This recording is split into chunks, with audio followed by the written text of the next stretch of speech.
I think that's the really important thing that a lot of brands lose is you see a lot of advice on the web telling you like, oh, you need to be driving revenue or opens aren't important. You should really be driving clicks. Focus in on what it is that your business does, and an email should be amplifying that. So should always be aligning to your business and recognizing how your business might be fundamentally different from a lot of other businesses. And so your KPIs are going to be totally different.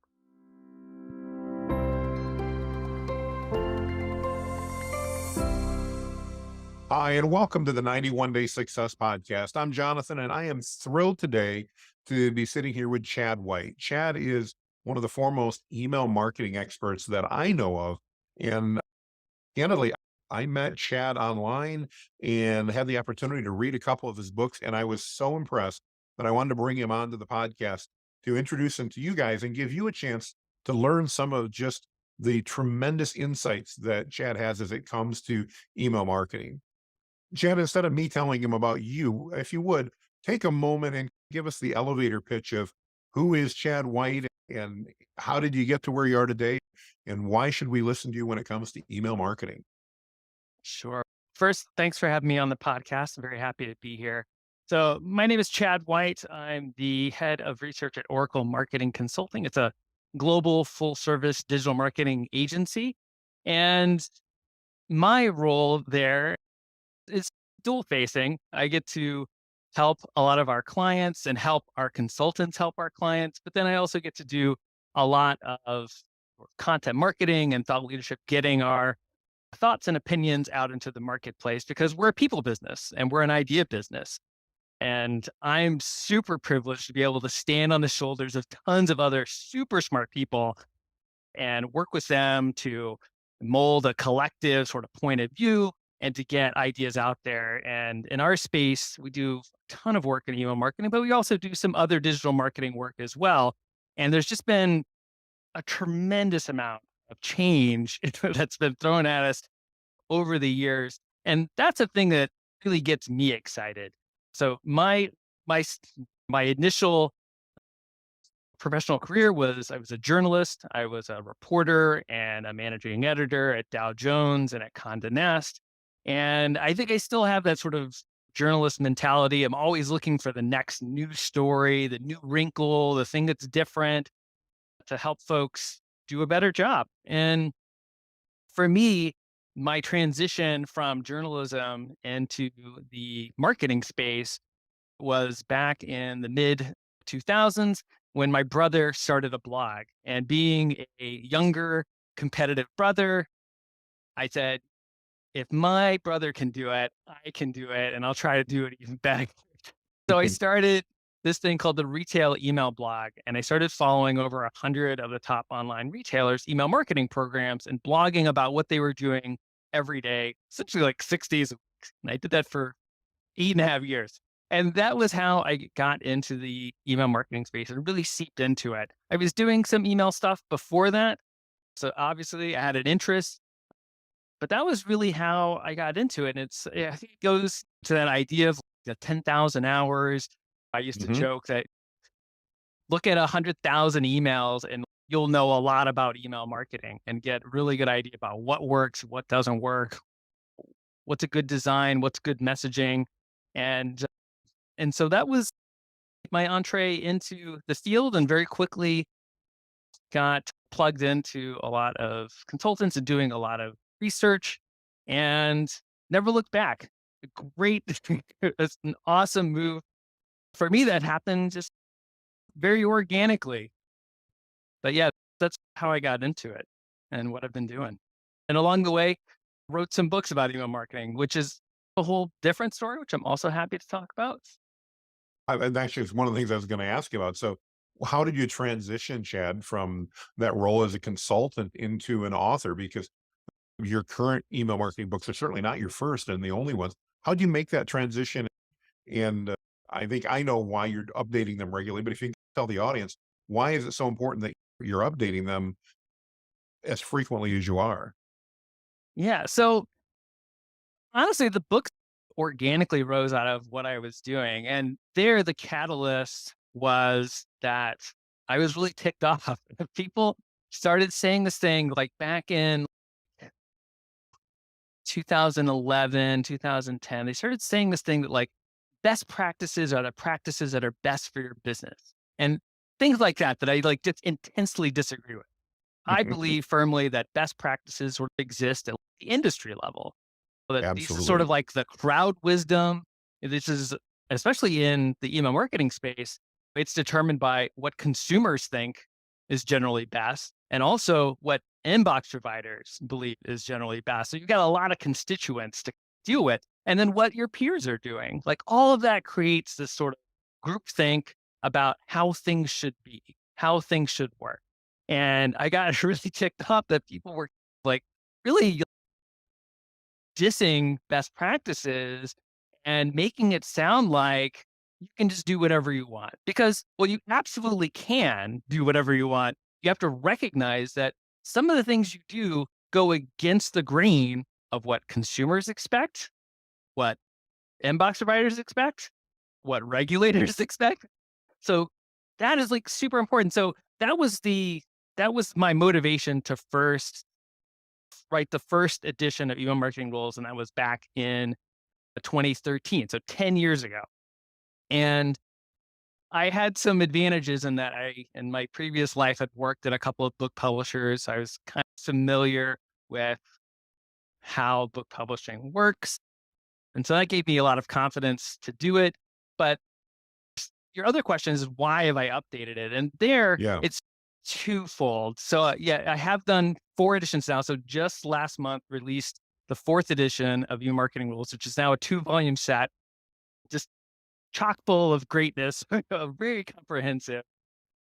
But the reason that I've updated it over the years is sort of is twofold. First, I realized that there was more I could say, and there were more things that I was learning. So that was probably the big motivator for the second and third editions, which came out pretty quickly. So it's been almost 6 years since the third edition. So a pretty big span in between. But the second edition, I think, came out like 18 months after the first edition. And the third edition came out like 2.5 years after that. And that was mainly me realizing I could say more, me realizing that there was more areas of marketing that I could address that I hadn't. And that certainly happened with the fourth edition too. I continue to learn, which is again, as a journalist, like I'm all about absorbing new information. But the second factor, which definitely has played a lot into the fourth edition, is that there's just a lot of industry changes. There are a lot of Hmm. things that Hmm. have happened since 2017 when I released the third edition. Dark mode didn't exist. Generative AI didn't exist. Beanie didn't exist. Apple's mail privacy protection didn't exist. That was a big one. I had started to make some updates and that one hit and I had to pause what I was doing and really get a good grip on, all right, how is this kind of changing the industry before I could then pick back up on the writing. So there's been just a tons of big changes. GDPR, CCPA. I know I'm throwing a lot Hmm. of acronyms at you, but a lot of pretty substantial changes have happened in the past 6 years that I needed to reflect upon in the new edition. It really is a combination of those two things, me learning a lot more and there being industry changes. And there was all sort of other like changes along the way. For instance, one of the things that's new about the fourth edition is that I've now added exercises to all of the rules. So there's now 184 sort of tactical rules that you should follow or are highly recommended. And now I've added a little over 200 exercises that help you put those rules into Hmm. practice in your business, in your organization. And that was an element that I didn't have before. Lots of reasons for the changes, but the big ones being lots of industry changes and me just learning more as an email marketer, as a consultant, and being able to communicate that better. I'm all about iteration. Absolutely. Again, and kudos to that. I think that's great. You, as you went through, you did throw out a lot of acronyms. I'm glad I knew all but one of them, but I know some of our audience is not as familiar with email marketing. Let's take a step back if we can for just a moment, Chad, and talk about why, from your perspective, not only what is email marketing, and I think that's probably worth just commenting on, but then why is it so important for businesses in 2023 to still be doing email, something that we've been doing now for decades? Yeah, and it definitely gets a little bit of a, oh gosh, email marketing is so old feel. But hopefully I've already started to convince people that there's just been tons of changes. It's a Mhm. rapidly evolving channel that likes to absorb all the trends that impact a lot of other channels too. But to boil it down to its core, email marketing is a permission based relationship marketing channel. And the thing that I think makes it super special is that it has a lot of really unique capabilities. It can, first of all, practically everybody has an email address. And also, that email address tends to be really core to how they function in an e commerce world. Like, it's their identifier for a lot of their accounts, all of their receipts go there, which is like a really key part of how people move around in the internet world. But it also has rich content, can send video and pictures and all kinds of interactive stuff that you can do in email. You can send segmented emails and deeply personalized emails. You can automate emails. So lots of really targeted capabilities. But the thing that gets me the most excited about sort of its future and its sort of longevity, and the reason why I think that it's not really going anywhere, is that it continues to be a very powerful open platform. Everything that's come along and tried to challenge email and has claimed that they're going to kill email have been closed gardens. Mhm. Facebook Messenger and Twitter, and I even heard one time like that RSS was supposed to kill email, just Oh, crazy. wow.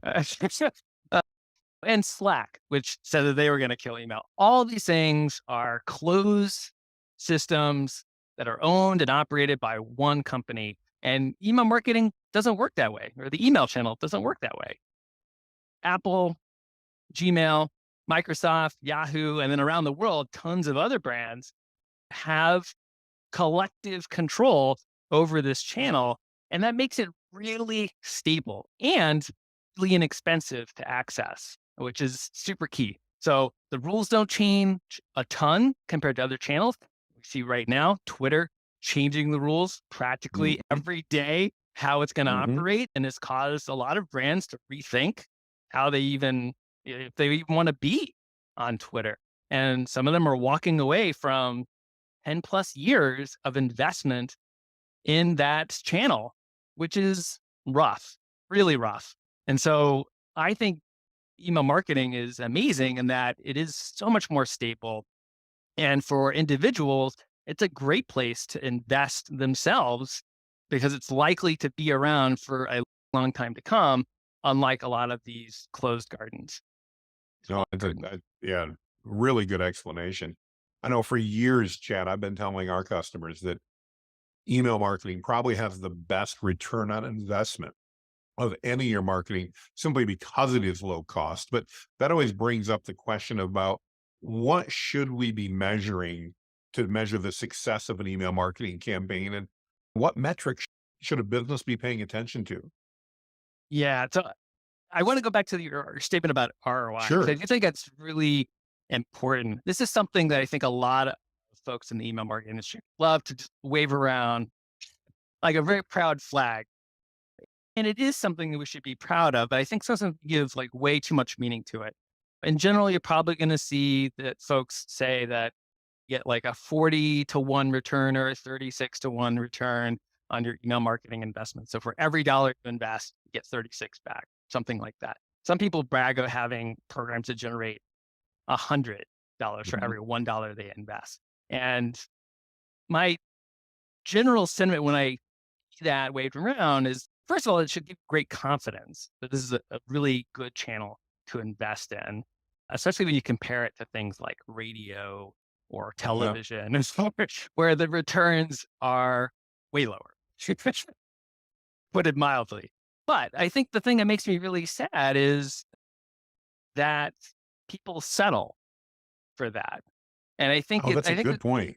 I think there's really nothing sadder than when I hear brands bragging about getting like an 80 to 1 or a 90 to 1 return. To me, that's a sign that are drastically doing it wrong. Like you're drastically underinvesting, right? So you're grabbing a lot of the low hanging fruit to get to some kind of a great ROI like that, but then you're stopping. And what I like to compare it to is if you were to go to Vegas and you sat down in front of a slot machine, a penny slot, and you're dropping your pennies in, and you dropped in 100 pennies, and you got $100 back for your 100 pennies. It sounds like a lot of brands are then just saying, wow, that's great. And just like getting up and walking away from that machine.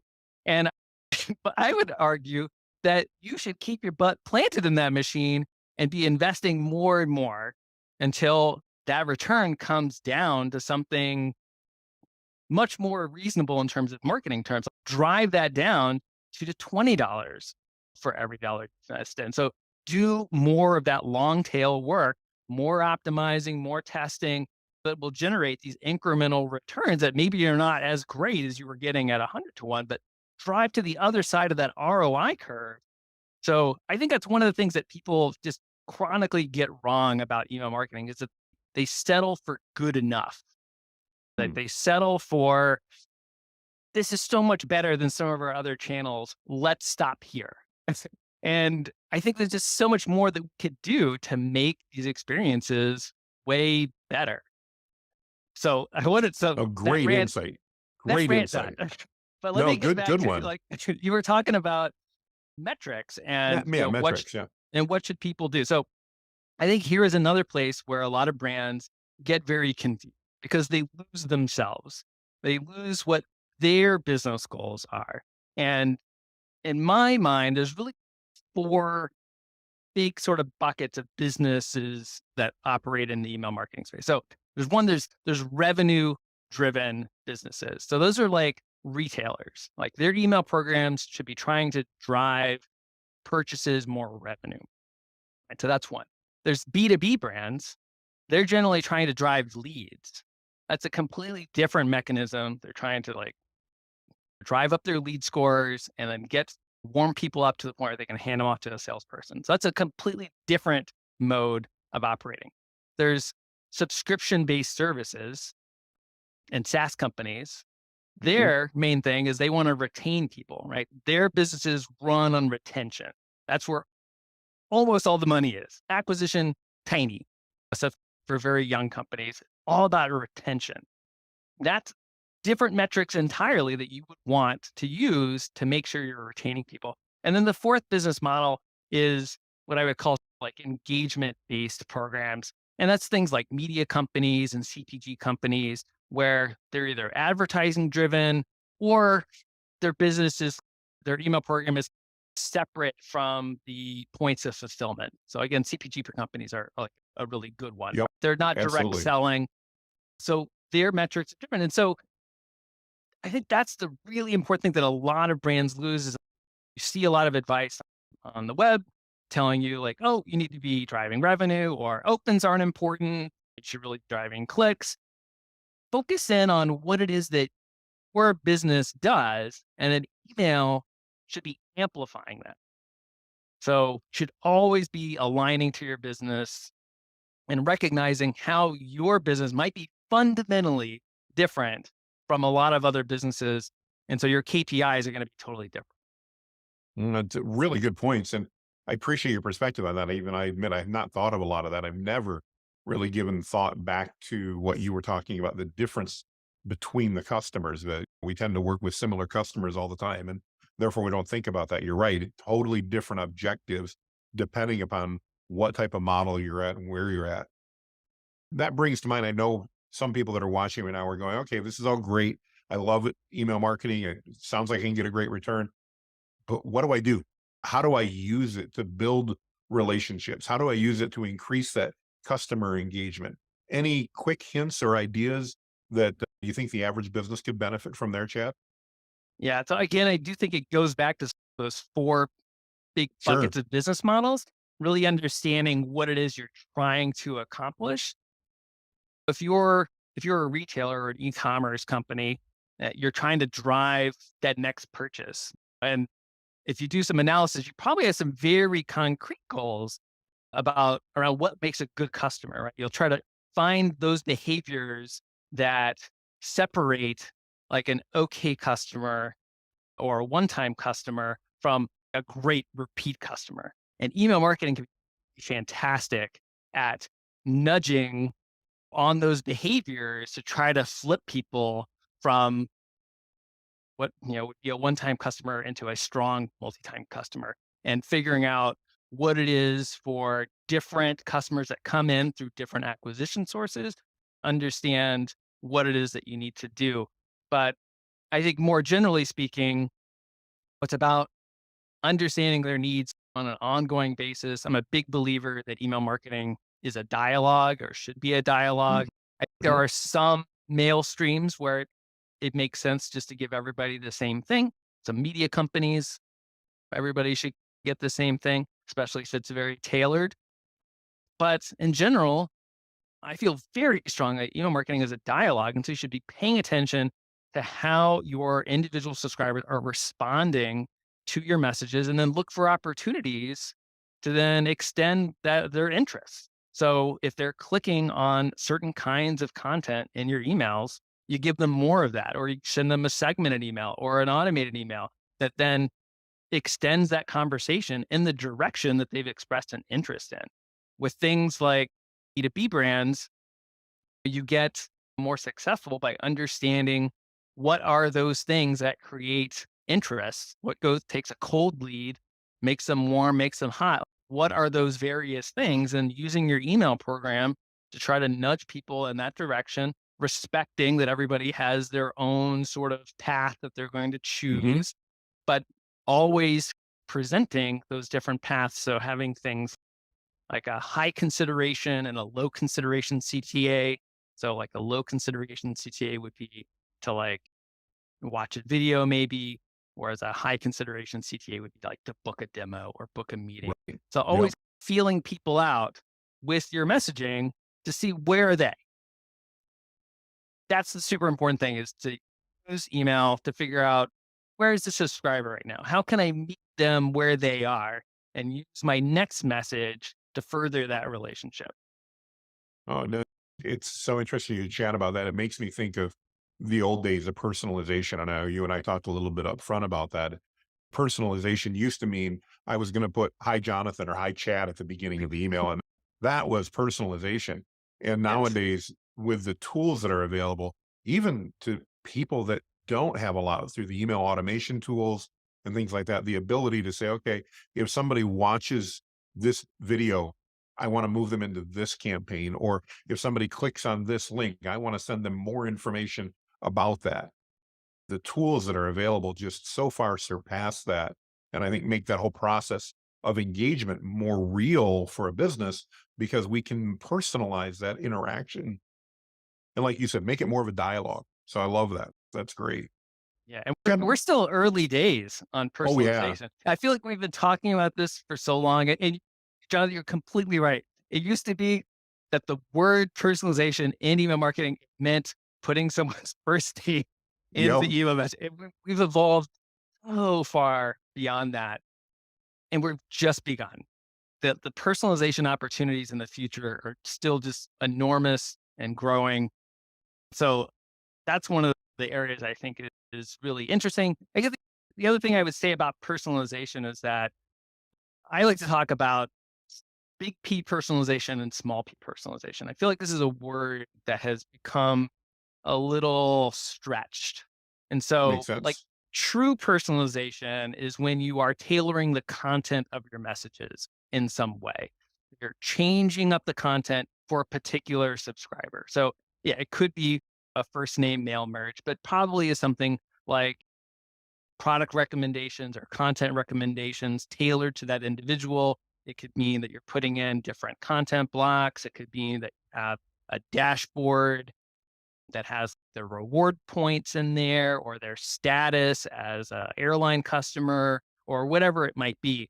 But so that's big P personalization. But I feel like today we also talk a lot about small P personalization, which is all the other ways that you can tailor content: language localization, segmentation, automation, send time optimization, subject line optimization, all the different ways.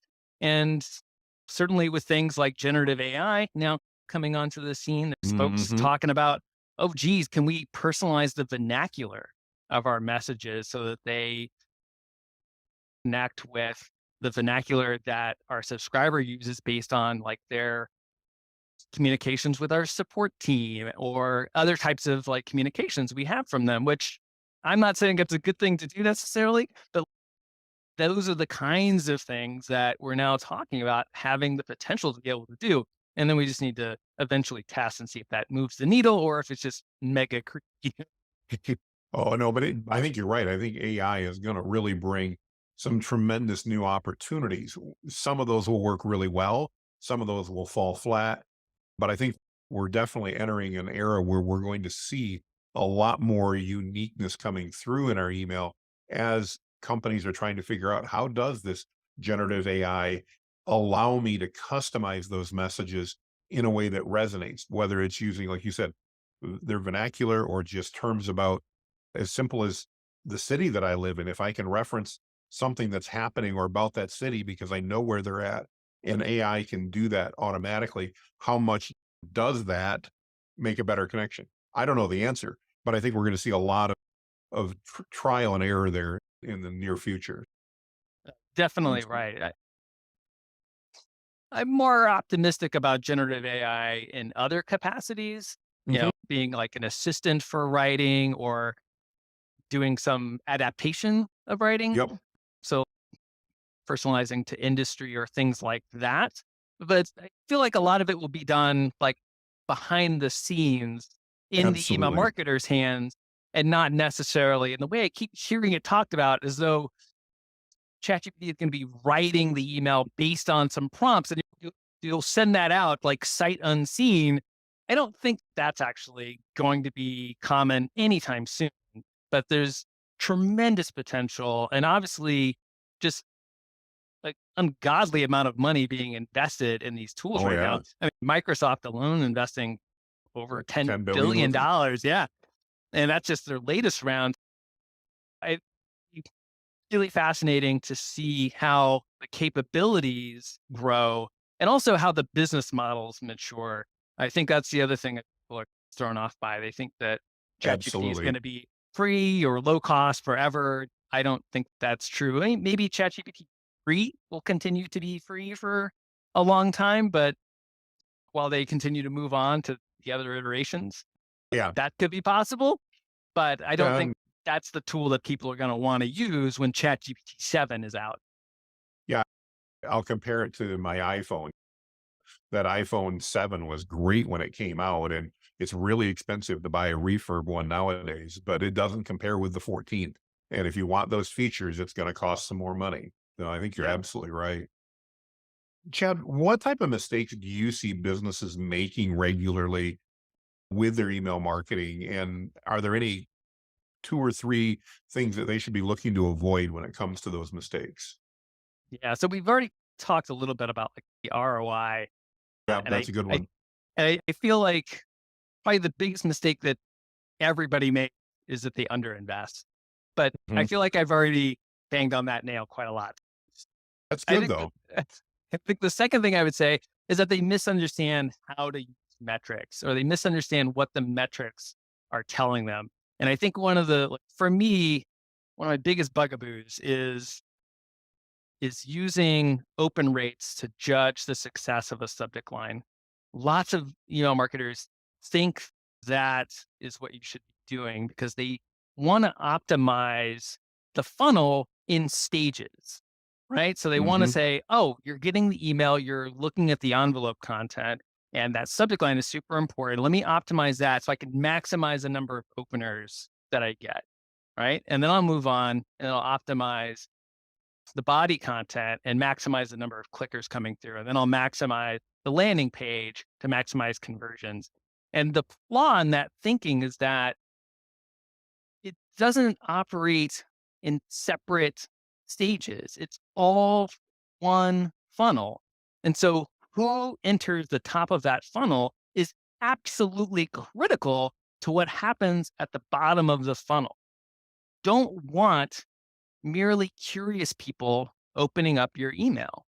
You want people to open your email that are going to convert. And so you want people to understand what that email is about and to self select into that Yes. funnel.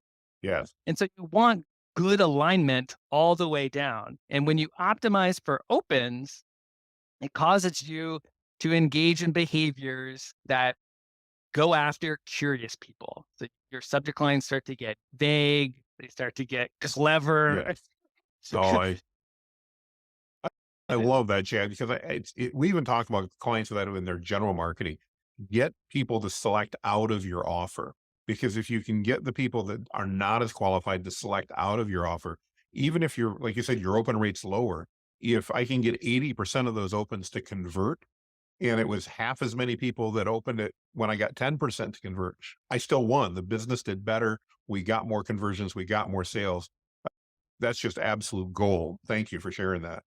yeah, always look as far down the funnel as you possibly can as it makes reasonable sense and judge success based on that of all the elements in your email and especially the subject line. I think the other big thing that I see folks doing wrong is around automated messages. These campaigns have been lauded for immemorial as being set it and forget it. And that's been like a pitch point. And I think it's been a disastrously successful way to pitch these emails because it absolutely made a ton of brands set up lots of trigger campaigns, which are amazing. Super duper ROI on pretty much any automation you can set up. So it's been wildly successful in terms of encouraging people to set up automations, but it has set all of the wrong expectations for how to have long term success with automations. These are living, breathing campaigns, they exist over long periods of time. And if you neglect them, these creatures don't do well. They Yeah, break down, they start to not do the things you want them to do. And so, one of the best things you can do, especially if you have a lot of automations already set up, is to go back, do an inventory, and then start to do some simple QA. Are they still working? Are all the images still functional? Are they linking to links that work? And then you can start to like a deeper check. Okay, should it be linking to that link that still works? Is that the right image? Is that the right language that should be in there? And do some A B testing, do some seasonal optimization. I love anchoring automation in the time. So if you're a retailer yeah, going into the holiday season, your welcome email should probably speak to people a little bit differently than if that welcome email were going out in March because they're absolutely. there for a particular purpose, most likely. And the same thing for other brands too. Figure out what your peak seasons are. Probably want to change that welcome to really drive and connect with where people are right now. Why are they subscribing right now? If there's a reason for why they would subscribe today, you should be trying to amplify that reason and better connect with them.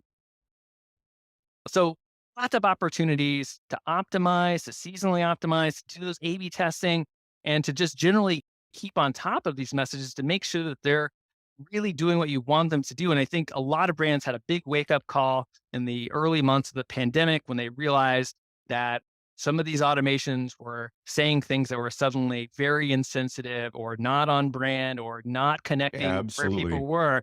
And I think that since then, people are more in tune to this need, but don't let that pandemic mentality go away. Like when we did, I think, just a fantastic job as an industry, really reconnecting with our customers.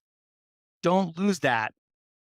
Need to constantly be paying attention to these messages and trying to make them a little bit better. Because one of the fantastic things about these emails is that their ROIs are so huge that get even just a little bit more, it turns into a lot more money in your pocket.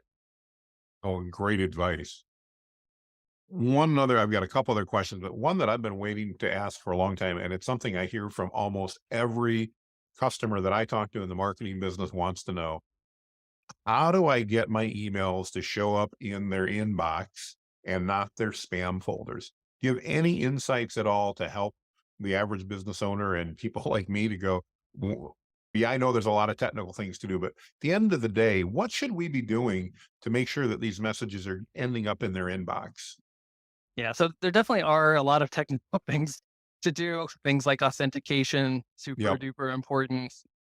Using an email service provider, that's important. But by and large, there's lots of different factors, but I think the two biggest factors now that are really important are spam complaints and engagement. So spam Hmm. complaints are key, I think, early in the relationship. So making sure you have good permission, good expectation setting, so there aren't any surprises. People aren't getting emails that they're expecting to get. That keeps those spam complaints low. And the second one being engagement, which is just massively important today, which is why it's so devastating that Apple is now obscuring opens with all these fake opens from NPP, making it really tough for brands to do the right thing. Engagement has Oh been yeah. important for over a decade now, and is really like the number one way that you can make sure that your emails continue to have good deliverability. And it's just become a lot more complicated. But that's the second big one is making sure people are engaging, making sure that they're opening and opening as much as you can see, and also clicking, which has become kind of way more important since our visibility into opens is not so great. And the other big change here is that sender reputations are now not just attached to IP addresses, but also to domains. And the reason why that's important is because it's now essentially impossible to run away from a bad reputation. It Hmm. used to be that you could just scrap your IP addresses, move on to new ones, and you would just reboot your reputation. Go to another ESP, or if you change your IP addresses, it almost doesn't matter anymore because your domain is stuck on your reputation. Your reputation is stuck on your domain. Yep. So unless Yep. you're fundamentally changing your business and abandoning your your URLs, that reputation is going to follow you. So today, more than ever, it pays to do things right and pay attention to the basics like permission to make sure that you're getting off on the right foot. And then later on, respecting that when people don't respond to your emails for a very long period of time, that they've withdrawn permission and you need to stop emailing them. That's an interesting one. And if I'm not mistaken, that's something most mail software nowadays is capable of helping the business in a route with, right? We can Absolutely. monitor now and go, okay, we've been sending emails for a year. He's not opened a single one of them. It's time to take him off the list or do something different to try to get him to re-engage, but not just continue to leave him in that do not open status. That's right. And a lot of smaller brands won't have nearly the deliverability troubles that larger brands will, because a lot of the smaller brands are using ESPs that are tailored for Yep. them. They're by and large, like insisting on double opt-in, which is the gold standard for Yep. permission. So that puts you in a safe position to start with. They're using shared IP addresses. They're also taking care of a lot of that inactivity management and being pretty conservative. And so a lot of smaller brands aren't going to find that deliverability is a big issue for them. It's only when you graduate to like being a larger sender where you have a dedicated IP address and you have more control over where to draw the lines on inactivity and how you manage that, that you have more potential to get into trouble. There's more opportunity there, but there's also a Sure. lot of opportunities to get into trouble. And these are the kinds of clients that we have at Oracle Marketing Consulting. Our clients tend to be like among the Oh, biggest of the big, absolutely. and deliverability is a constant concern. It's something that constantly monitoring and trying to make sure that they're doing the best that they can while also maximizing revenue and engagement opportunities. So it's that balance between those two. No, very good point. The next question I want to ask you something I've got a very strong opinion about, and I'm sure yours is identical, but I'd love to hear it from a third party. I was having breakfast yesterday with a client of ours. It's been a long-term client, and we hear this come up occasionally. Hey, I just got contacted by a lead service provider, and I can buy a list of verified email addresses. It was 12,000. They do pews and carpeting in churches and synagogues, and it was 12,000 churches and synagogues with their property manager's email address. They've all been verified, and it's $15,000. And can I buy that and send out a bunch of emails? And I said, well, the answer is you can, but you shouldn't. I'd love to get, I'd love to get your perspective, since just recently I've heard a lot more about that. I don't know if it just happens to be the customers I'm talking to, or maybe there's some new lead providers that are getting on the phones more all of a sudden. But I'd love your perspective and to hear what you have to say about that tactic. Yeah. So one of my must follow rules in my book is not to buy email addresses or not to barter for email Absolutely. addresses. Can't buy permission. Yes. You Yep. can't. You can buy email addresses, but you can't buy permission. And frankly, it's just that simple. There's no quicker way to flambe your business, your email marketing business, Yeah. than to buy a list. There's just not. First of all, so many dangers around Mhm. just the list providers themselves. Like these lists, if you're not spending a ton of money, it's and that's also a red flag. It also means that like those email addresses are probably out of date. There's probably role addresses in there, and there's probably spam traps in there. So if you're Yep. buying anything that seems like too good to be true, then you've absolutely are going to destroy your email program. But even buying high quality lists, it's an uphill battle because now you're forcing yourself into the offices of folks. Imagine if you were just to show up at one of your prospects' places of work and unannounced to say, I want to see someone. Like, how would that go?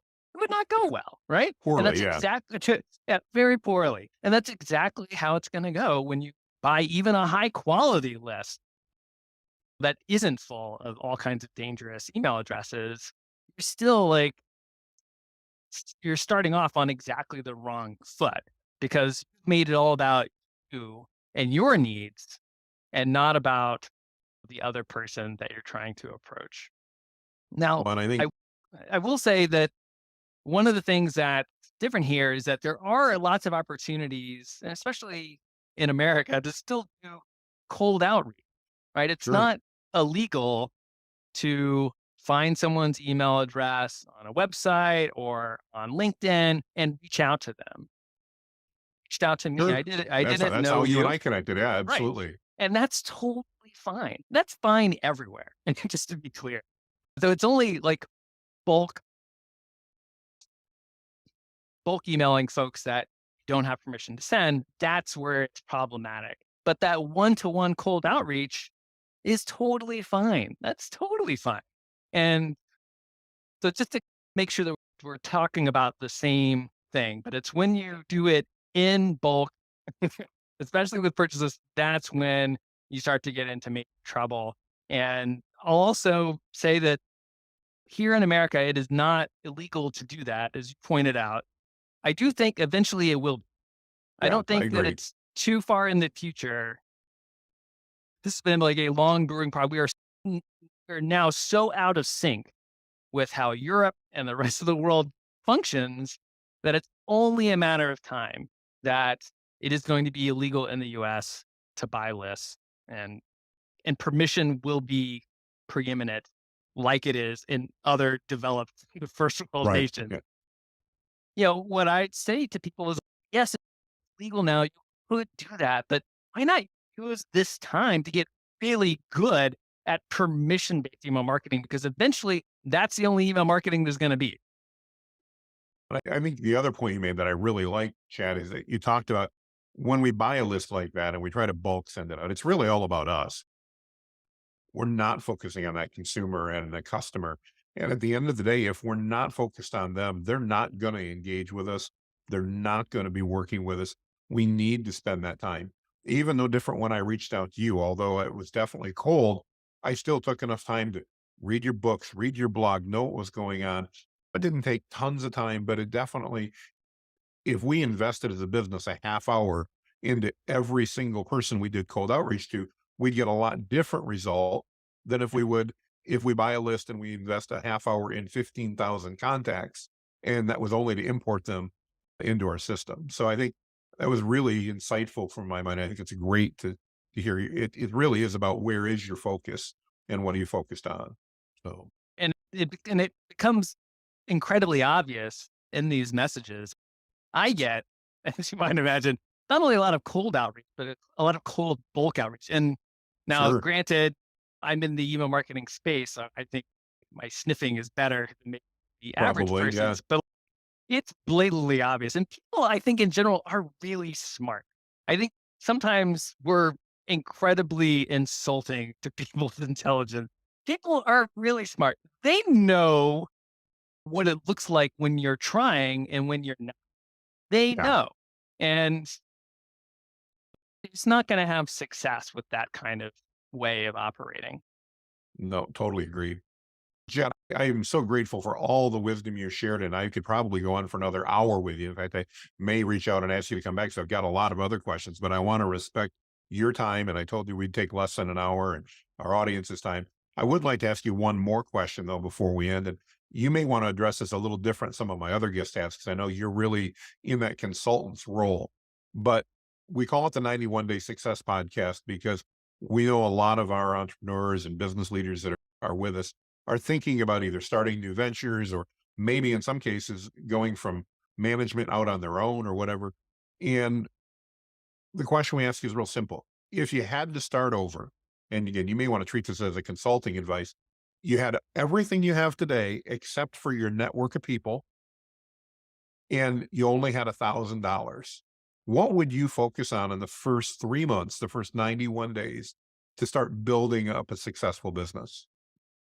Yeah. So maybe this is like a little bit of a tired answer, but what I did to get That's to where fair. I am now, like 'cause the thing that's amazing is, again, it was blogging was the thing that was the change that allowed me to break out of the space that I was in. And back when I started blogging was still like relatively new. Not Sure. everybody was doing it. And that certainly helped me, I think, a little bit stand out. But the democratization of media is something that everybody should be just keenly aware of. Mhm. That you can start your own media operations in print via blogs, in audio via podcasts, on video via YouTube.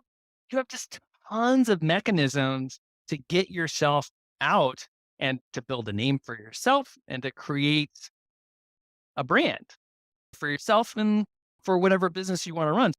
If I wanted to get to where I am now and be a consultant again, I think I would do a lot of the same thing to try to get my ideas out there and gain attention in largely the same way that I did it. Now there's just way more mechanisms to do it Sure. because Sure. social media is much more evolved and there's things like TikTok and on. You have so many more vehicles. Whereas when I started, there were relatively vehicles, but now tools are way cheaper. The mechanisms are way more varied. And so you can really find where your audience is and focus in on those. So that's what I would do. There's still lots of opportunities for original ideas and passionate people. And there's thankfully lots of ways that you can get attention nowadays. Great advice. Great advice. I know that my team's gotten a lot of information. We're going to put the contacts to your books and that on the podcast so people can see them. If they're listening and they say, wow, I want to learn more about this, I'm thinking the best next step is probably to look and pick up your book, The Email Marketing Rules, or I should say books now, because it's two editions or two sets, sorry. Volumes. Yep. 2 volumes, thank you, yeah, what's the best place for them to do that? Is it Amazon, Barnes& and Noble, wherever? What's the best spot for them to go find those books and to pick those up, Chad? Yeah, go to Amazon and search for email marketing rules, and that'll come up. You can also go to my website, emailmarketingrules.com, and you'll find links there as well.